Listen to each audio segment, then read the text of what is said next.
design what I call love pods. So a safe, clean and private space for rest, meditation and intimacy at festival.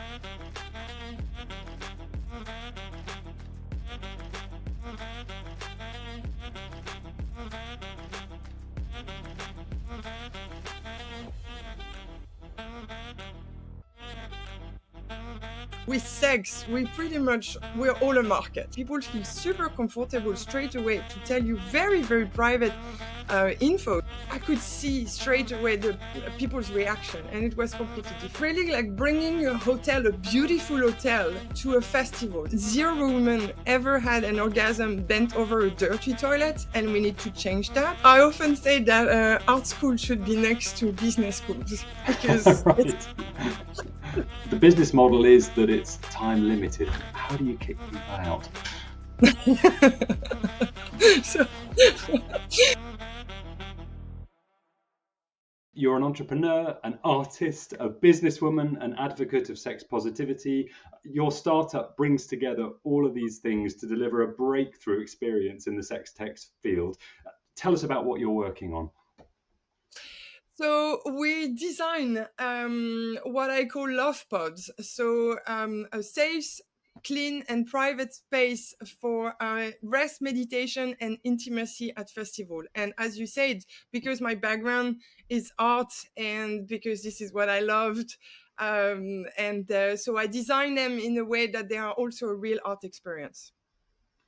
So let's dive into a sort of key innovation theme, this concept of a breakthrough insight. It's something that's relevant actually to all innovators. And it's fascinating how long sometimes a really obvious need can sit unanswered, and then someone highlights the killer insight and maybe stimulated by a personal experience, and everyone says, oh yeah, that's a need I can relate to.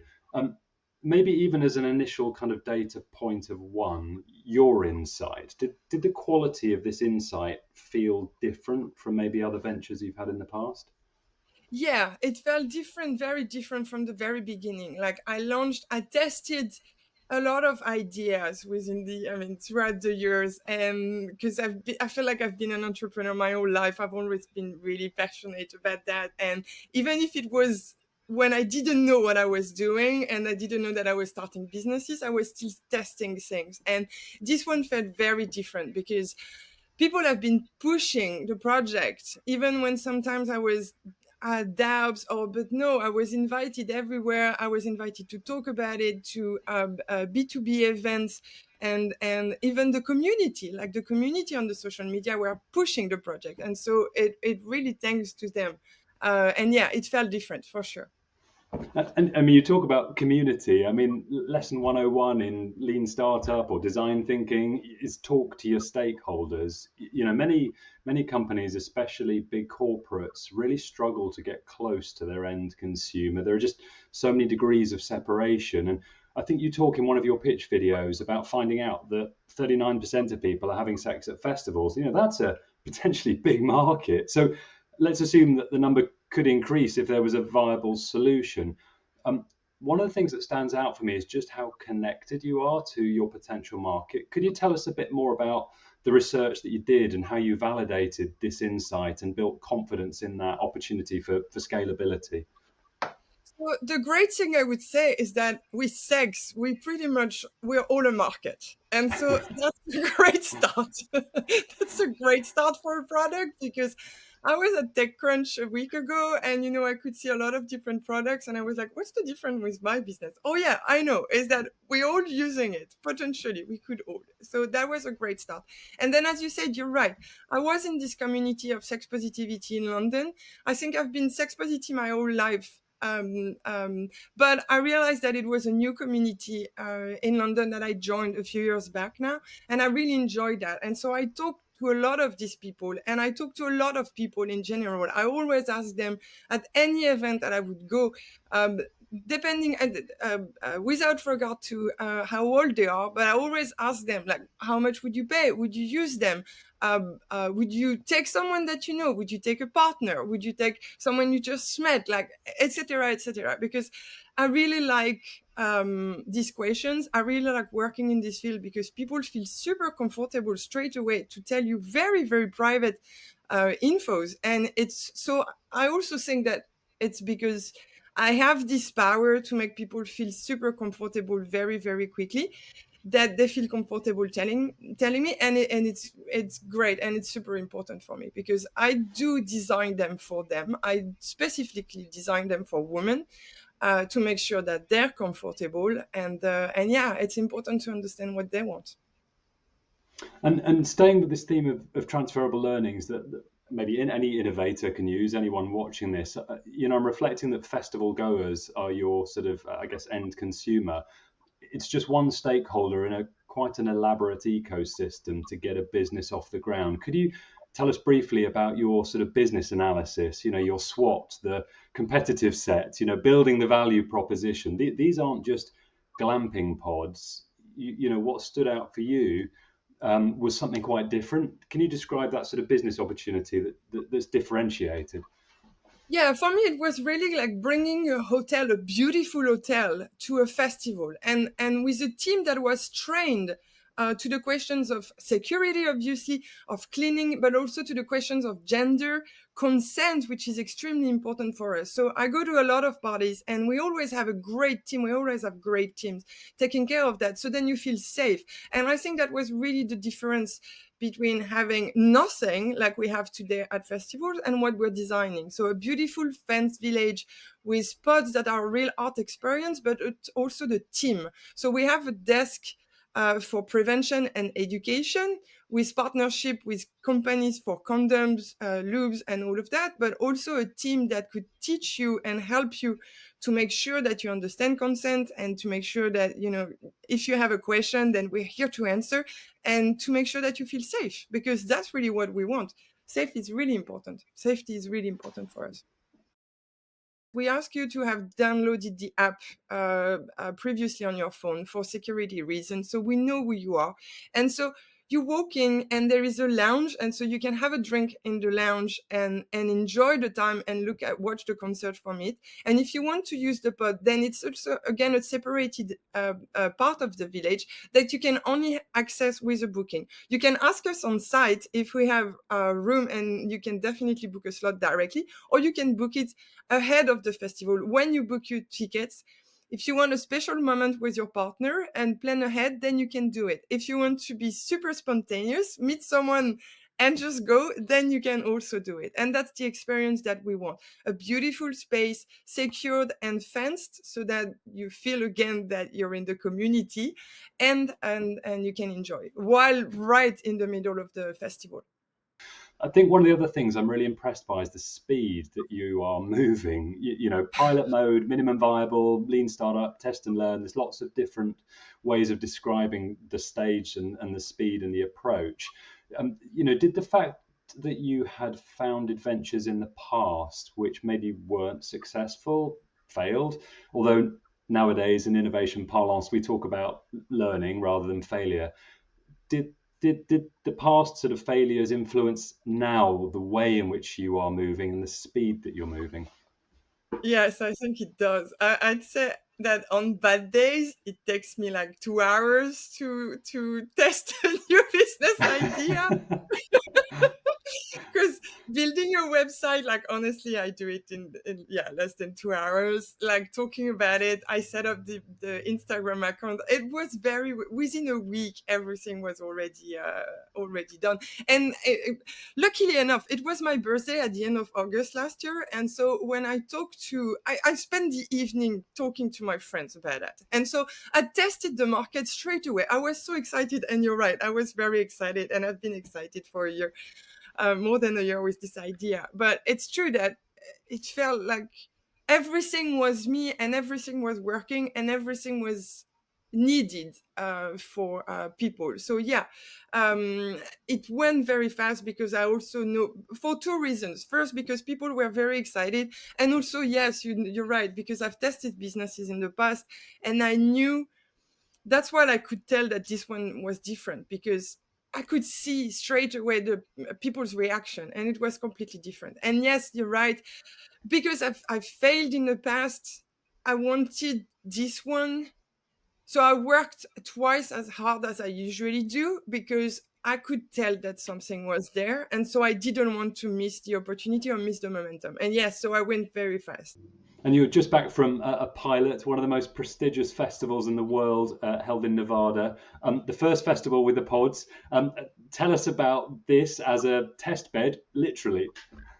Well, that was amazing because so so when I moved to San Francisco early September or early January, I didn't know anyone in January really, and so 7 months later, we're doing the biggest and the hardest festival to do in the world because it's really you bring everything. It's in the middle of the desert, and there is nothing, and so it was fantastic. I was so happy. I was so pleased. It was also my first one, my first time doing this one. So it was just fantastic because it validated what I thought was would work, and it's true that yes, people were very happy. We had about 100 couple using the pod on the playa, so it was amazing. It was a lot of people, and yes, they could close the door behind them, and suddenly they were in this very silent and nice and nest place on open playa, which is kind of rare. And yes, they were using it for different reasons, for rest, meditation, and intimacy, and I encouraged them to do. And yes, it worked very well, and I was very pleased with that because that's all what I want, a nice place in the world where you can have a moment with the one you like. And yeah, I was very, very pleased. Yeah. I want to talk more about your personal inspirations, your drive, your approach, your perspective. You're French, you went to art school in the UK, you've worked in the art world, you've studied business, you've lived in Brussels, Dubai, you're a feminist. This feels very strongly mission and impact led. Can we talk about the importance of this being a female inspired business done for women, led by women? Um, every time I will tell you that every time I pitch, and it really moves me. Every time I pitch, I always have women coming to say, "We know what you're doing. Thank you, but also we understand what you're doing it, and we can tell that you're so honest and genuine with that, uh, because you understand the problem." And so when I say women, zero women ever had an orgasm bent over a dirty toilet, and we need to change that, it's really because it's true. And that's the way I feel. I feel like sex should also be pleasurable for women. I'm not saying that it's not, but we have an issue with the orgasm gap, for instance. And we know that it's not as pleasurable as it is for straight men. I'm sorry, but the stats show it. So we know that. And we need to change something about that. And yes, I love men. I really do. I date a lot, and I'm not a bad feminist in a sense that I don't want to kill them all, not at all. But I do believe that it would help them as well if women were more enjoying their sex life. So a big part of this is actually changing that historical male-centered narrative, I guess, in some ways as well. But I think it benefits for all of us. Honestly, really, I always say that slut shaming hurt both women and men, and we shouldn't do that. And we should teach our young ones to be respectful of that, really, and to push the young women to experience and have their own sexuality. Yeah. So from my personal perspective, maybe changing gears, I trained in industrial design. I've studied and expanded into insight, strategy, marketing. I have an interest in the performing arts. I'm really attracted to this relationship between art and music and business. And there seems a really strong connection for you personally, and especially through this venture. Could you talk more about your perspective on how you see art and science and business coming together? So I often say that art school should be next to business schools because it's Right. same building, like Yeah. really. Because I mean, I'm not the only one saying that. Jobs would say it all the time, like creativity and business and tech. This is the what they do all day. we create products and we imagine products that, yes, we will sell at some point, but it's not what we think about in the first place in our mind. It's just we try to invent things that we need, and that's the beauty of it. And so, yes, I really think that going to art school really, really helped me in a sense that I have a different approach to experiences, beauty, not only creativity, but conceptual art, and giving a reason, or finding a different way for the mind to work. And it's essential for creating businesses and creating new businesses and new products. So yeah, it's really important.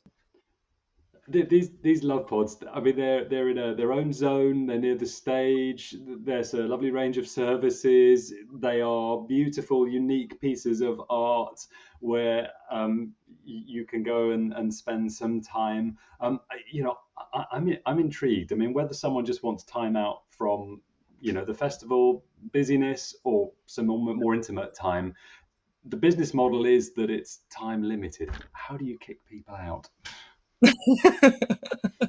So we thought about that.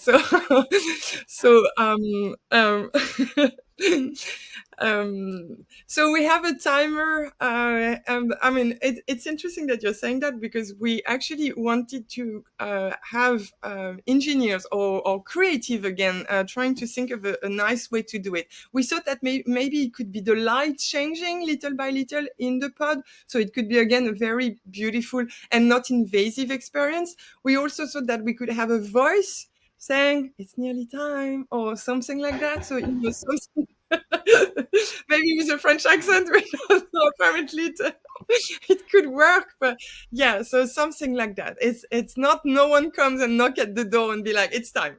So no, we're trying to find a nice way to tell you that it's time. Yeah. Amazing. Josephine, thank you for your time today. It feels intuitively like your skills, your mission, your attitude to moving quickly, engaging with your target audience, and maybe even the imperfect previous learning experiments have prepared you perfectly for some very exciting and successful months ahead.